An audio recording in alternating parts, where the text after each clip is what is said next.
For Rivals.com, I'm National Recruiting Analyst and Rankings Director Adam Friedman here with Rivals250 outside linebacker Anthony Sacca. Anthony, you're ranked in the Rivals 250, number 53 overall, number 2 in Pennsylvania, and number 6 outside linebacker in the nation. But you just named your top 5 contenders. Alabama, Ohio State, Notre Dame, Wisconsin, and Duke made the cut. Let's start at the top. Your most recent visit, Alabama. What was it about the Crimson Tide and seeing the new coaching staff down there with Coach DeBoer that made them a top 5 contender for you? I mean, it's a new contender in a sense that I haven't really been recruited by Alabama all that much, but Coach Hitchler from Wisconsin, I've had a relationship with him over the last 3 years, from his time at Cincinnati and his time at Wisconsin. We built a relationship over that time, and he's made it clear that he wants me to be a part of one of the football teams that he'll be coaching on. And I sat down with Coach DeBoer, Coach Womack over the last weekend. Getting to know them more, kind of their philosophy on football and where they see me fitting into their program. And Alabama as a whole, I mean, it's state of the art. It's hard to look the other way when Alabama comes knocking on the door.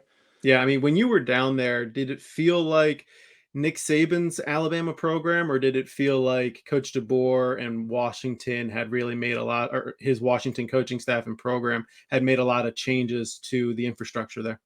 From what I heard from the people I've talked to, it's different, but the expectation is still the same in a way where they're still going to play every year, trying to compete for a national championship. They're going to recruit that way. They're going to prepare that way. I mean, the standard is still the same. It's a little bit different. Like they said, that not everyone's at least the recruiting in terms of when you're walking around the building, their necks aren't getting real stiff when Saban's walking by, kind of when DeBoer's in, he's saying hello to everyone, not knocking Saban like he's a bad guy, but it's more it's a little bit looser. I would say it's a little bit looser there. Okay. All right. Fair enough. Well, Ohio State has also made the cut for you. The Buckeyes have long been a major contender for you. What have you seen out of the Ohio State program that keeps them in the upper tier of your recruitment? I mean, they've been in the process since the beginning. They've been recruiting me since my freshman year. Same with Notre Dame. I mean, I've built a relationship with Coach Jim Knowles over the past year or so because he's from my high school. So I've known him for quite some time, kind of just sitting down with him in the summertime last year, kind of going over where I would fit in his defense. They run a 4-2-5 out there, and my ability to be versatile would really work well out there. Yeah, well, Ohio State is killing it on the defensive side of the ball in the 2025 class. Is that making a big impact on you? I mean, it's definitely something to take into consideration where you want to see who you're going to be playing with in college, but I mean, it shouldn't make that much of a difference for me personally. Are you hearing it from those guys like Devin Sanchez? I mean, I haven't really been talking to them. Honestly, I haven't really seen any of them on my visits really. It's more when I went out to Notre Dame, a couple times I've kind of got to know the guys out there a little bit more. Okay, I got you. Well, let's talk about Notre Dame. They are also killing it in the 2025 recruiting cycle. Yeah. Yeah, I mean, when you talk to those guys who are committed to the Fighting Irish, what's that like? What's your relationship like? Are they really trying to recruit you? Do you feel comfortable with them? What's that like? I mean, yeah, I'm obviously a priority out at Notre Dame. They've been recruiting me since my freshman year as well, actually. It's been one of those funny stories that's gone around. It was Notre Dame offered me at 8:30 in the morning, and then 8:45 Ohio State came calling at my freshman year, and that's always been pretty cool. And I've known Coach Golden for quite some time. I mean, he was one of my dad's best friends in college. They played together, they hung out together. Getting to know Coach Bulla on my visits, sitting down with him for about an hour and watching film that was kind of eye-opening to me to seeing how they actually run their defense and their defensive scheme. And I'm a big believer in Coach Freeman and his stability out there, where I think he can do a really good thing, with the coaches he has on staff and with the recruits he's bringing in.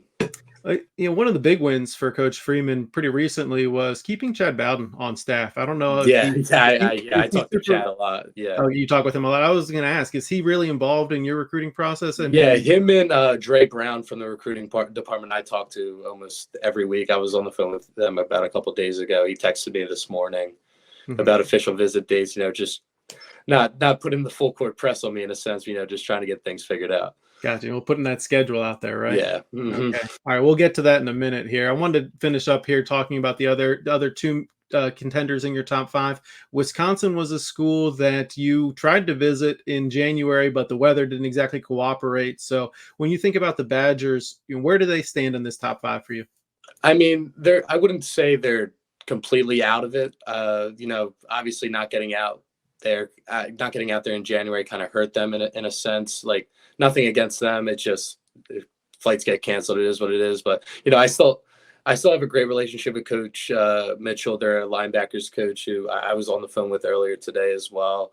Coach Fickle texted me, he wanted to get the scoop on if they're in it or they're out, because they're kind of uncertain ever since Coach Hitchler left. And, I've had a great relationship with Coach Steinecker. Not Coach Steinecker, but he works in their recruiting department in a sense.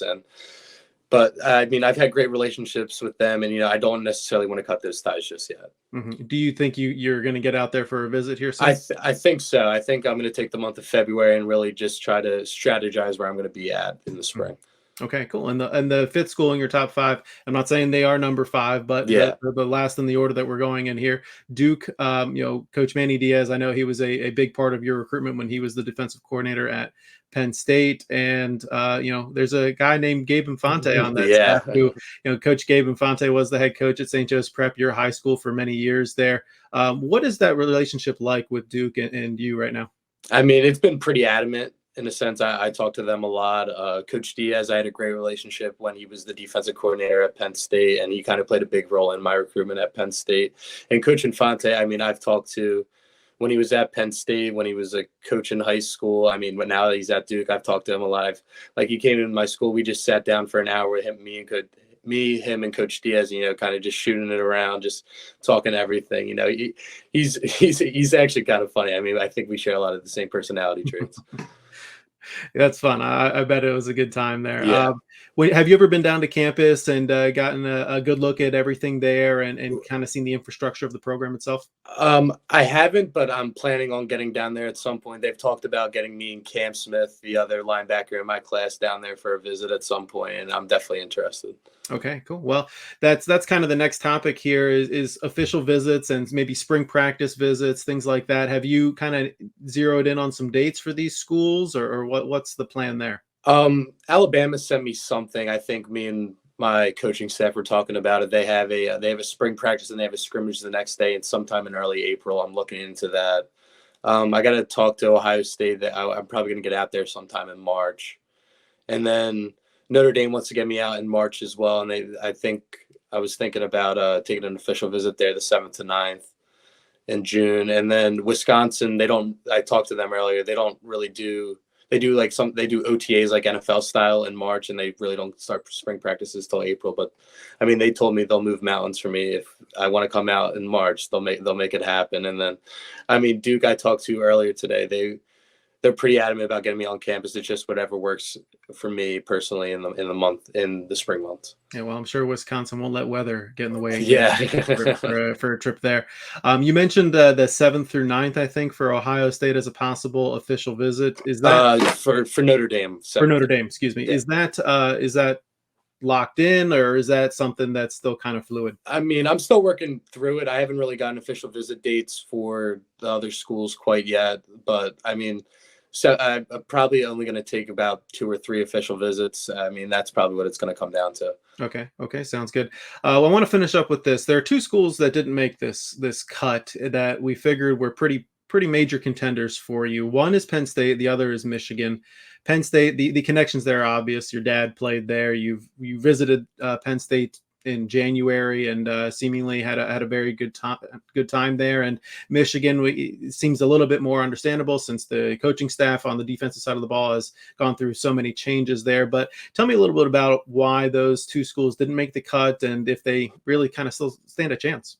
I mean, I think with Penn State, like, the vision wasn't really clear about where I would play there, and obviously the changing with Tom Allen coming in as their defensive coordinator. And I mean, I can kind of say the same thing for Michigan and them losing their defensive staff as well. But I mean, Penn State, I mean, a lot of people were thinking that was a shoe-in early in my recruitment just because my dad went there. And I mean, it wasn't a knock on them, and it wasn't bad for them to believe that maybe I would just commit to Penn State and not really consider my other options. But I think my time from like my sophomore year till when I went out on junior day, kind of seeing other schools and kind of weighing my options and kind of comparing each school to one another, it just didn't seem like a place where I would want to play football. Okay, sounds good. All right, that is Anthony Sacca. Thank you so much for joining me. He's the Rivals 250 outside linebacker from St. Joe's Prep in Philadelphia, Pennsylvania. I'm Adam Friedman, National Recruiting Analyst and Rankings Director for Rivals. Please remember to subscribe to Rivals.com YouTube channel and follow all the Rivals social media accounts. And of course, you can find all of our content on Rivals.com. Thanks very much, Anthony. No problem.